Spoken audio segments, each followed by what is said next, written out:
La direction des stratégies de planification des statistiques DSPS a pour mission de reproduire les statistiques sectorielles devant servir à faire un diagnostic du système éducatif. À cet effet, s'est déroulé ce lundi 31 mars 2022 à l'hôtel Noum d'Abidjan Plateau la cérémonie de présentation des résultats des données statistiques scolaires de l'année 2021-2022. Présidée par le professeur Maria Toukone, ministre de l'Éducation nationale et de l'alphabétisation, représentée par le professeur Adama Diawara, ministre de l'Enseignement supérieur et de la recherche scientifique. Cette rencontre a vu la participation de M. Mamadou Fofana, directeur des stratégies de planification et des statistiques, de Mme Sabina Vigani, représentante du groupe local des partenaires de l'éducation, du directeur général de l'Institut national de statistique, M. Dofou Nguessan, des inspecteurs centraux et régionaux et des parents d'élèves. Cette cérémonie portait sur le bilan annuel des statistiques en termes de capacité dans le système et la remise officielle du document des données statistiques de l'année scolaire 2021-2022 au représentant du ministre de l'Éducation nationale et de l'alphabétisation, M. Adama Diawara. Il convient de retenir que cette année scolaire 2021-2022, c'est au total 6 901 546 élèves enregistrés, dont 3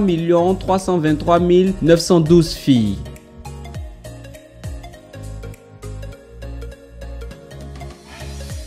Ce qu'on peut retenir de cette présentation d'aujourd'hui, d'abord, c'est qu'on sent que la population ivoirienne est intéressée par les statistiques.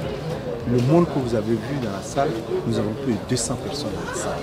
Et vraiment, ça nous a fait chaud au cœur. Ça veut dire que désormais, toute la population, avec la communication, toute la population sera sensibilisée sur les données. Les données de cette année, nous avons vu que, à part tous les autres indicateurs, que ce soit les taux de scolarisation, que ce soit les taux d'admission, que ce soit les taux d'achèvement, les taux de promotion ou autres, presque tous les indicateurs sont ouverts au niveau des 100 extraits. Aujourd'hui, c'est vrai que le chiffre est un peu diminué.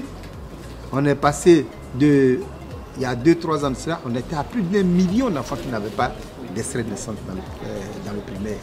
Cette année, on a 672 000, 604 000 qui n'ont pas d'extrait de naissance. Mais pour le CM2 seulement, 109 523 enfants qui n'avaient pas d'extrait de naissance. Donc nous avons été obligés d'expliquer à Madame la ministre de l'Éducation nationale et de l'alphabétisation pour dire que ce phénomène est très dangereux pour nous. Et on a mis tout le monde à contribution et il y a un arrêté qui est sorti pour demander aux parents d'élèves d'envoyer, d'apporter les extraits de naissance de leurs enfants. Sinon, ils ne vont pas composer à l'entrée en sixième. Depuis que nous avons dit ça, des parents peut-être qui cachaient les extraits de naissance ou bien ils ont fait, ils ne sont pas allés retirer. Depuis qu'on a dit ça, on a retrouvé en une semaine 20 893 extraits de naissance qui nous ont été fournis. On est à 48 000, actuellement on a à peu près 48 000 enfants qui n'ont pas encore d'extrait de naissance, mais l'opération court jusqu'au 8. On suppose que jusqu'au 8, tous les enfants pourront avoir l'extrait de naissance pour pouvoir composer. Alors je commencerai d'abord par dire bravo, félicitations à la direction des études, des stratégies, de la planification et des statistiques du ministère de l'Éducation nationale et de l'alphabétisation pour la fourniture de ces données statistiques de façon régulière à une périodicité qui est connue et également pour la fiabilité, la qualité des données qui sont fournies. En tant que l'un des ministres du secteur éducation-formation, quand je regarde certains indicateurs tels que au niveau du primaire, le taux brut de scolarisation qui est de 101,1%, le taux net de scolarisation qui est de 92,6% et également le TBS, enfin le taux brut de scolarisation dans le premier cycle du secondaire qui est de 116,2%.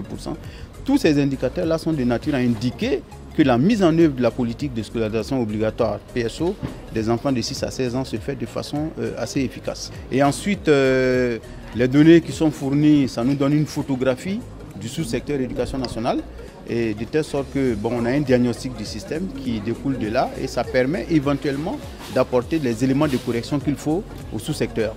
Sans oublier que grâce à ces données-là, on peut faire des projections sur le futur et donc cela nous permet de faire de l'orientation stratégique.